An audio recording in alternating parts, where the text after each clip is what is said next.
지난번에는 금강경에 대해서 말씀을 드렸죠. 세상 사람들이 제일 좋아하는 게 금인데 금보다가 더 80여 배나 더 가치가 있는 다이아몬드를 금강경에 비유를 했다고 했죠.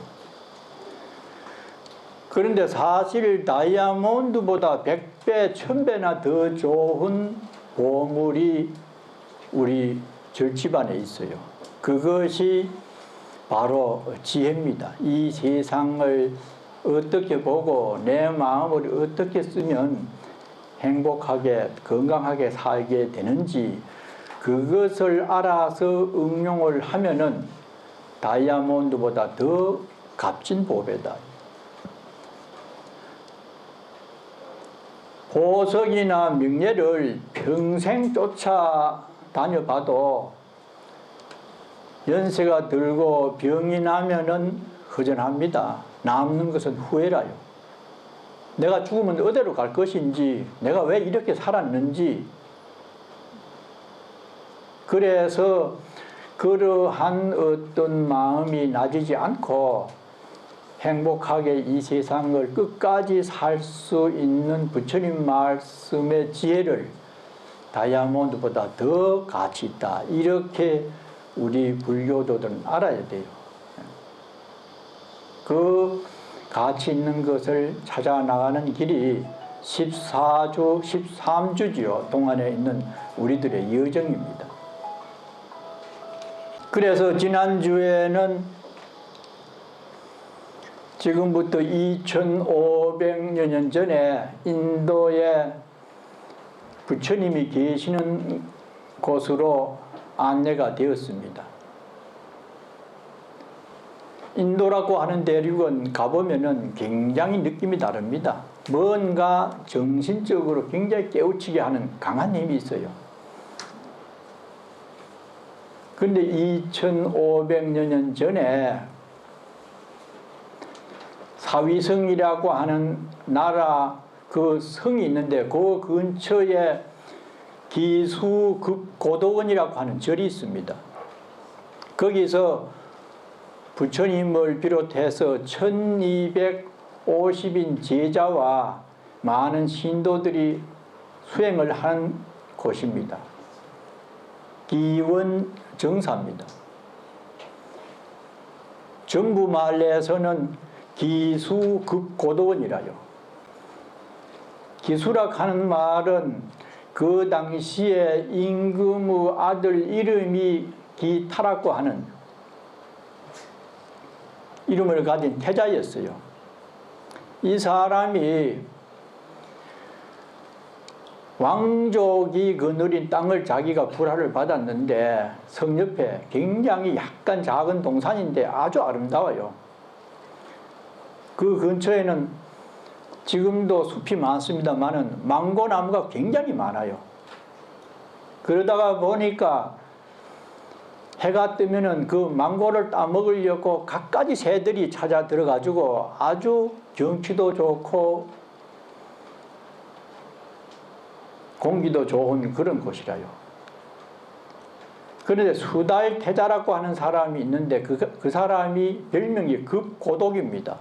급은 우리가 준다고 하는 급식 할 때, 고독은 외로운 사람을 잘 도와주는 그런 장자가 있었어요. 그 사람이 한문으로는 급고독입니다.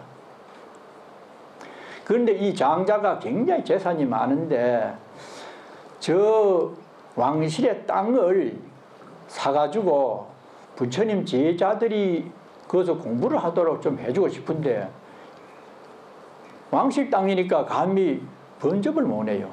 그래도 어떻게 이 접촉을 해서 그런 얘기를 했어요. 그러니까 이 기타 태자가 팔고 싶지 않는 마음에서 핑계를 댑니다. 소문에 당신이 그렇게 돈도 많고 신신도 있다 하는데 만일에 꼭 그렇다면은 저 땅에다가 황금을 다 깔면은 내가 팔겠소. 그랬는데 참말로 이 극고독 장자가 수레에다가 금을 싣고 와서 깔기 시작하는 게요. 거기서 기타 태자가 감복을 해가지고 팝니다. 그곳에 아름다운 절을 지어서 1250인 제자들이 수행을 합니다. 통도사만 해도 한 절제 때 100여 명 정도 되는데도 그 정도 규모인데 1000명 이상이 산다고 하면은 굉장한 규모죠. 발굴 조사에 의하면은 아마 그 주변에 있는 성토로 봐서 절이 아마 한 20리, 8km 정도 사방이 안 됐겠나. 이렇게 지금 유적인 그 밑에 벽돌이 지금 남아 있습니다. 그 기원정사가요. 그래서 거기서 부처님이 기거를 하십니다. 그런데에 그 다음에 보는 이때에 1250인이 부처님과 함께 이렇게 계시는데 세존이 부처님께서 식시에 고향할 때가 됐어요. 부처님은 하루에 한 끼를 자셨습니다. 제자들도 그렇고 고향할 때가 다가왔어요. 이때가 진시입니다. 요새 젊은 사람들은 뭐 진시 축식하면 어떻게 되는지 모르는데 옛날에 중국 사람들은 태양과 지구와의 관계에서 회전을 할 때에 그 각도에 따라서 12로 나누었어요. 자, 축, 인, 묘, 진사, 오미, 신유, 술해 12이죠. 그래서 그 방향에 따라서 제일 캄캄할 때 해를 등질 때를 자시락했습니다. 그러면 12시입니다. 밤. 11시에서 1시가 자시고 1시에서 3시가 축시입니다. 3시에서 5시가 인시입니다. 스님들은 인시에 일어납니다. 왜냐? 자시에 하늘의 기운이 열리고 축시에는 땅의 기운이 올라온대요. 인시에는 천지인 중간에 인간이 사는데 그때의 인간의 몸에서 천지 기운을 받아가지고 기혈이 돈답니다. 그때 일어나서 공부를 하면 공부가 잘 돼요. 굉장히 피로도 풀리고 기운이 좋을 때라. 부처님도 새벽에 오도를 했습니다. 새벽 기도 참 좋습니다.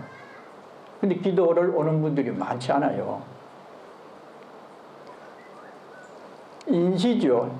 묘시가 그 다음에 5시쯤, 5시, 7시. 그 다음에 진시가 10시쯤 됩니다. 그때 되면은 탁발을 하러 나가야 돼요.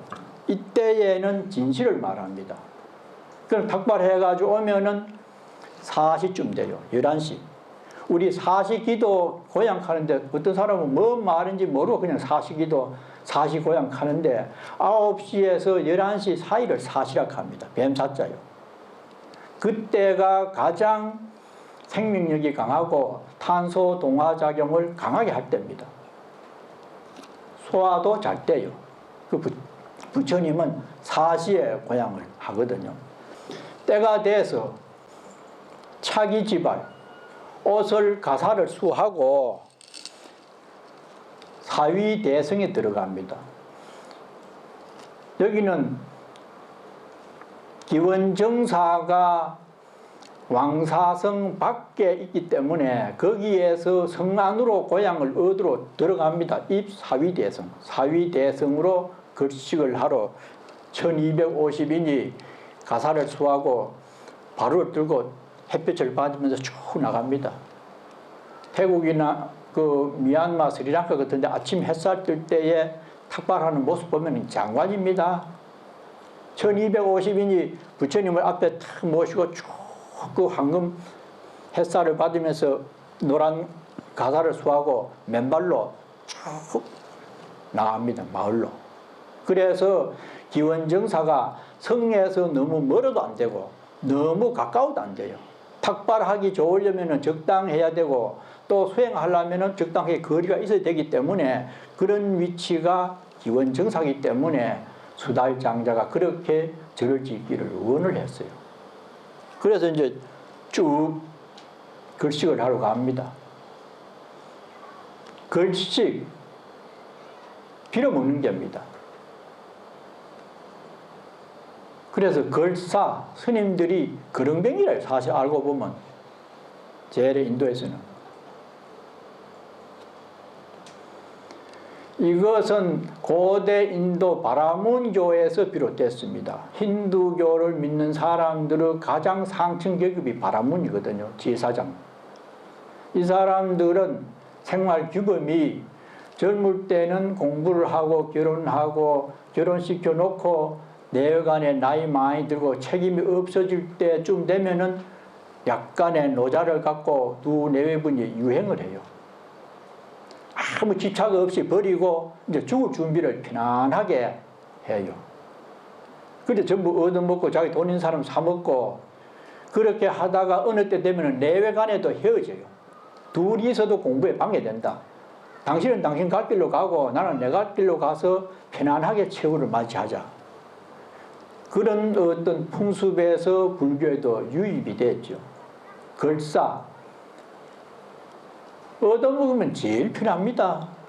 그걸 집 지킬 일도 없고, 뭐, 복지원 샀다고 은근히 돈 내놓으라고 그렇게, 아이고, 스님, 해주스님 날 부를까 싶어 지금 걱정하니까 많아요.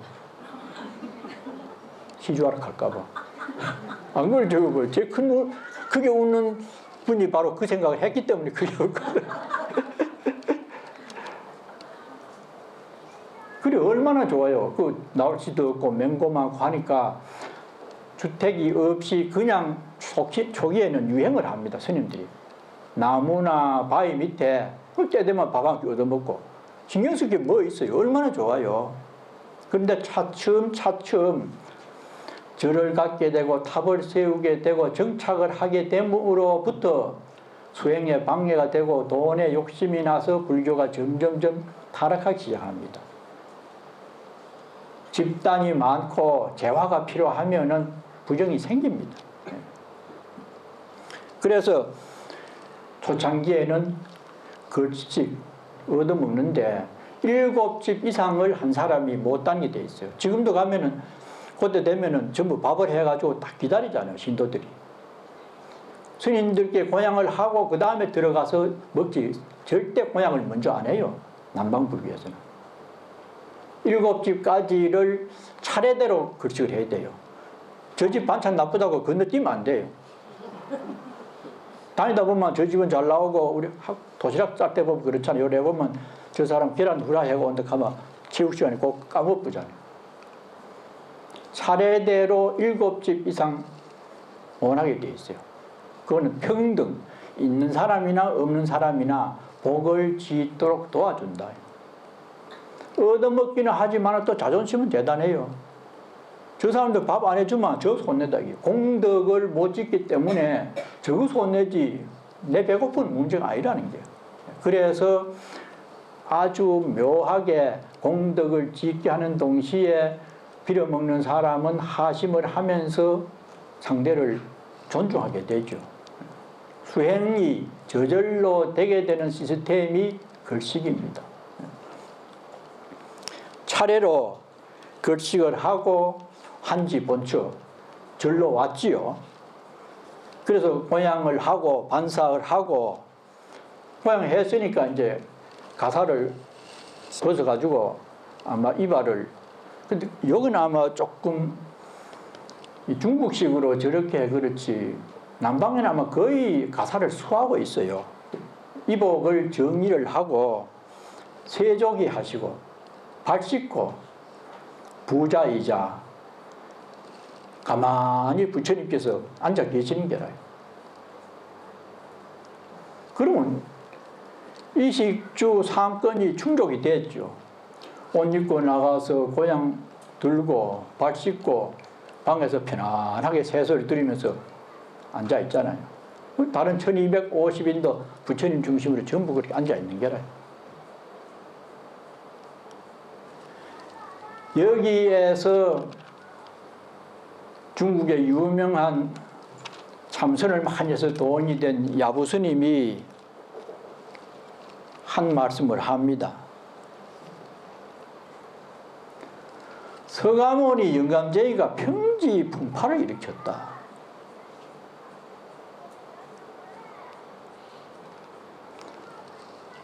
의식주가 해결이 돼서 가만히 계시다가 자면은 잤으면 됐는데 여기에서 뒤에 수보리가 질문을 하는 그 내용이 나오잖아요.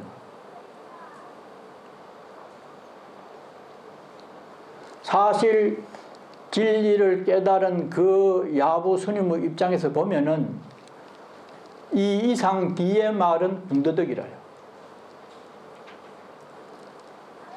옷 입고 밥 먹고 가만히 쉬면은 최고잖아요. 그 이상 뭐 바래요. 모든 생명은 이식주 상권을 바랍니다. 그것을 잘 하게 하려고 여러 가지 우리가 일도 하고 신경도 쓰는데요. 공연히 수보리로 하여금 질문을 던지게 해서 뭐 부처님이 의도적으로 한 건 아니지만은 수보리가 부처님께 여쭌으로 인해서 골치 아프게 되었다. 거기서 끝났으면은 우리도 아마 불교 안 만날지도 몰라요. 부처님이 뭐 그렇게 경전 없었으면 금강에 강의할 일도 없고 목말라가며. 예. 깨달은 이유 분상에서는 그 세 가지만 충족되면은 전혀 요구되는 것도 없고 불편한 것도 없는 삶이 가장 행복합니다. 근데 우리는 그게 안 됩니다. 그래 하랍해도 더 있어야 되고 움직여야 되고 상황이 그렇잖아요. 평지풍파를 일으켰다. 거기에 대해서 2조 때 우리나라 득통이라고 하는 도인 스님이 한 말 합니다. 뭐 그렇게 너무 그런 말을 그렇게 하느냐. 새를 잡을 때에 그 전에 보면은 새 많이 다니는데 가을 추수해 놓고 그 숲이 있는데 앞에다가 새 그물을 칩니다. 아주 맑아가지고 잘 몰라요. 육안으로는. 그물을 길게 치면은 그래 놓고는 저 뒤에 담벼락가 숨어 있어요. 새들이 떼지어 날아가다가 새 그물에 걸립니다. 그물에 걸리는 그 부분은 한 코닥이에요. 그물 전체 중에 한 부분이죠.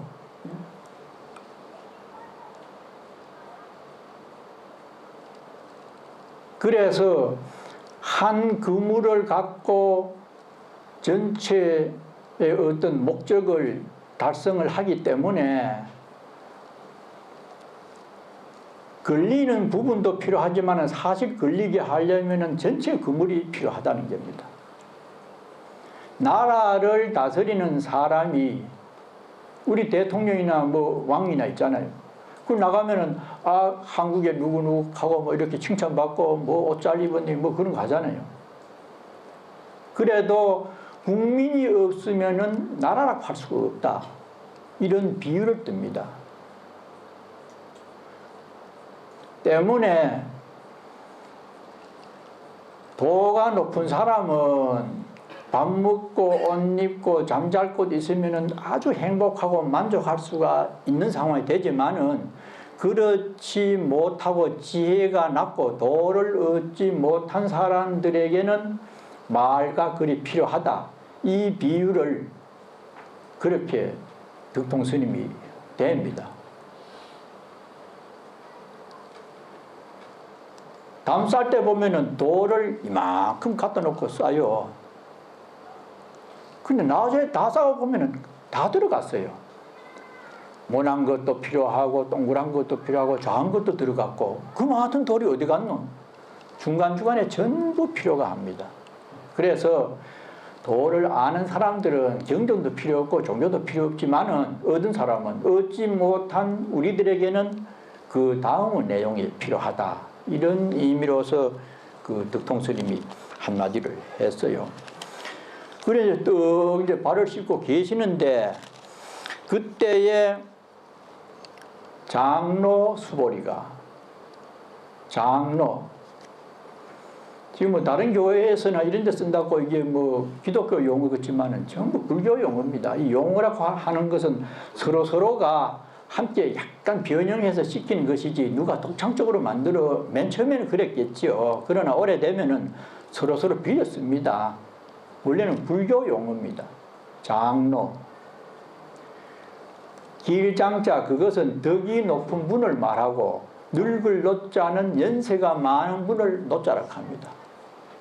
덕이 높고 연세가 많은 어른을 장로라고 한다.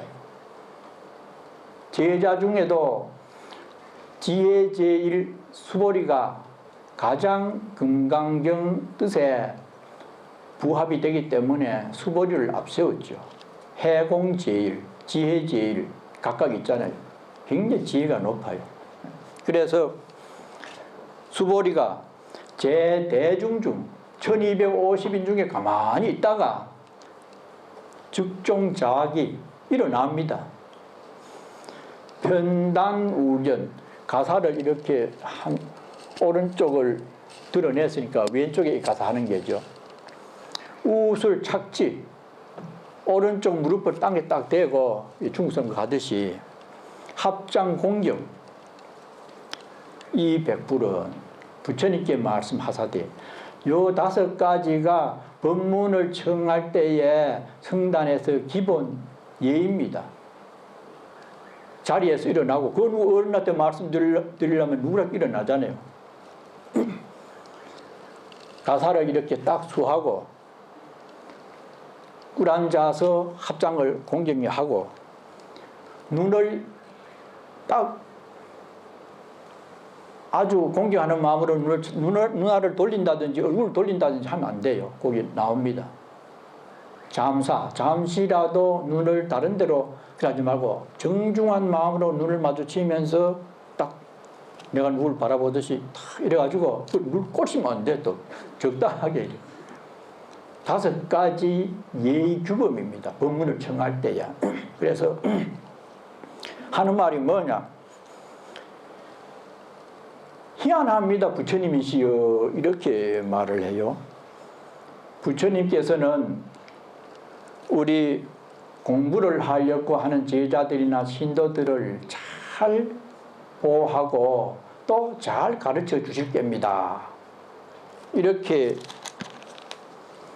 부처님께 질문을 던지면서 부처님 말씀을 자기가 이해를 해서 이제 그렇게 청을 합니다. 부처님이시여 선남자 선여인이 한문에는 이렇게 됐지만은 원문에는 공부를 하려고 하는 착한 남녀들, 어진 사람들, 원인도 말에는 그래 돼 있어요. 그렇지만 여기 선남자 선여인이라고 이 수행을 하려고 마음을 낸 착한 사람들, 그 사람들이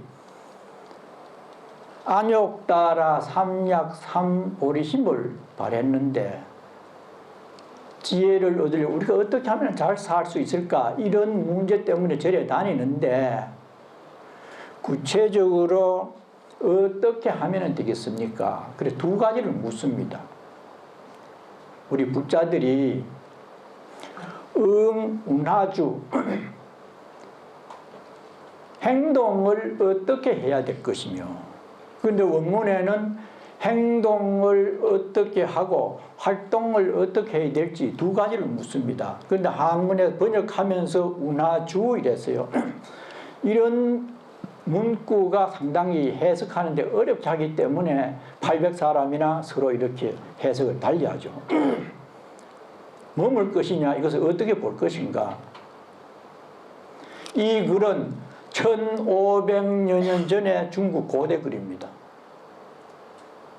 그래서 우리가 지금 신라 때 글 보면 전부 한문이지만은 상당히 표기법이 달라요. 지금 중국 사람들에게 이걸 보이면은 놀랍니다. 저는 백화문으로 전부 개정된 글을 쓰는데 우리 스님들이 이런 거를 탁탁탁 실어갖고 중국 가가지고 이렇게 쓰면은 이 국문학자나 아주 한문의 굉장히 고대어를 연구한 사람이라야 알고 쓰는 것을 스님들이 남은 나라 사람이 이거를 1500년 막 쓰고 외우니까 굉장히 놀래요. 굉장히 고대어입니다. 그러다 보니까 번역을 할 때에 어떻게 행동하고 어떻게 생활해야 되겠습니까 하는 것을 뭉뚱그려서 어떻게 머물러야 되겠습니까? 행주자화잖아요. 움직이는 동적인 자세거든. 그런데 머무른다 하면은 마치 고요한 데 있는 것처럼 되기 때문에 약간 해석상의 문제가 있을 수가 있어요. 어떻게 행동을 해야 될 것이면 그겁니다. 운하주, 운하항복귀심. 이것도 문제라요. 우리 글자대로 보면은 마음을 항복받는다. 이것도 불교를 좀 깊이 있게 이해하고 공부하는 사람이라 알지, 처음 보는 사람은 이거 항복 어떻게 하면 마음을 항복받는가, 이게 뭐 말인가, 약간 그럴 수가 있어요. 용심을 어떻게 해야 되겠습니까? 두 가지 명제입니다. 이거는 2500년 전이나 지금이나 종교인이나 비종교인이나 살아가는 데 있어서 공통적으로 적용될 수 있는 물음이죠. 인간관계를 어떻게 하면서 서로 거래를 해야 될지, 또 마음은 어떻게 쓰는 게 가장 편하고 서로 끝까지 잘 지내게 될 수 있는 건지, 중요한 물음이죠. 이 두 가지 물음에 대해서 금강경이 끝까지 답을 하고 있습니다. 그래서 오늘은 이 두 가지 물음, 어떻게 우리가 처신을 하고 마음을 쓰면은 이 세상을 잘 살면서 다이아몬드보다 더 가치 있는 지혜를 개발해 가지고 멋지게 살 수 있을 것인가, 거기에 대해서 앞으로 여러 가지 유형으로 답변이 나와질 겁니다. 그래서 이 단순히 경전에 의해서 공부를 하는 것보다도 앞에 오늘 써놨습니다. 자기를 잘 바라보면 타인을 이해할 수 있다. 아주 상식적인 얘기죠. 그런데 부처님 말씀은 언제나 자기 스스로의 마음을 잘 이렇게 들여다보고 거기에서 고칠 것이 있는지, 또 아니면 더 이 신장이 되도록 노력할 것이 있는지, 이런 부분에 대해서 면밀히 들여다보고 말하고 생각하고 행동을 할 때에 지혜의 보금을 찾을 수가 있다. 늘 어느 경전인지 그렇죠. 예. 바깥에 있는 것보다는 자력, 자기 세계를 잘 관찰을 하면은 얼마든지 행복하게 살 수 있는 열쇠가 그 안에 있다. 거기에 초점을 맞춰서 우리가 지금 살아오시면서 느낀 부분하고 앞으로 금강경에서 말씀하는 내용하고 거리가 어느 정도 있는지, 여기에서 거리를 좁혀 나가는 것이 우리 불자들이 금강경을 배우면서도 해야 되고, 그렇지 않더라도 생각이 나면은 자신의 문제, 나의 어떤 모습이 좋고 나쁜지, 또 상대방은 어떤지, 그렇게 될 때에 상대방에 대해서는 사단 종장, 그 사람의 단점은 가급적 보지 않으려고 하고 장점만 쫓으라는 거죠. 반대로 자신에게 있어서는 단점을 늘 알아차려 가지고 개선을 하고 장점은 더 크게 확산을 시키려고 하는 그런 노력이 있을 때에 남과의 거래라든지 용심하는 데 있어서 어떤 문제도 발생하지 않을 수 있고, 전혀 없을 수는 없지요. 많은 것을 줄이고 작은 것은 없애는 이런 수행을 할 때에 아름다운 지혜금을 우리가 찾아서 일상생활에 활용을 할 수 있을 것이라, 이런 말씀으로 오늘 본문을 마치겠습니다.